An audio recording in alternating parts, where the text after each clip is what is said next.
আজকে দেখো খুব সিম্পল খাওয়া দাওয়া। এখানে ভাত করেছি আর ডিম সেদ্ধ আছে, আর এখানে একটা আলু সেদ্ধ দিয়েছি, লঙ্কা দিয়ে পেঁয়াজ দিয়ে মাখবো, আর এতে একটু রসুনও ফেলে দিয়েছি, এটা এর সাথে মেখে নেব। আর এখানে আছে পটল বাটা।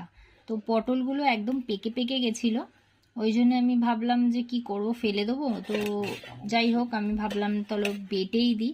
পটলটাকে কুচি কুচি করে কেটে আর মিক্সিতে বেটেছি, বেটে তারপর কালো জিরে, পেঁয়াজ আর শুকনো লঙ্কা, রসুন দিয়ে ভালো করে কড়াই নেড়েছি। তো ভীষণ সুন্দর হয়েছে বেশ, আর ভালো একটা গন্ধও বেরোচ্ছে। এটা করেছি,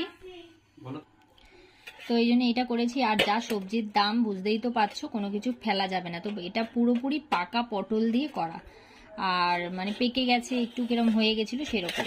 আর করেছি এই যে ডাল, তো এই করেছি ডাল। তো এই হচ্ছে আজকের খাওয়া দাওয়া। তো কেমন লাগলো অবশ্যই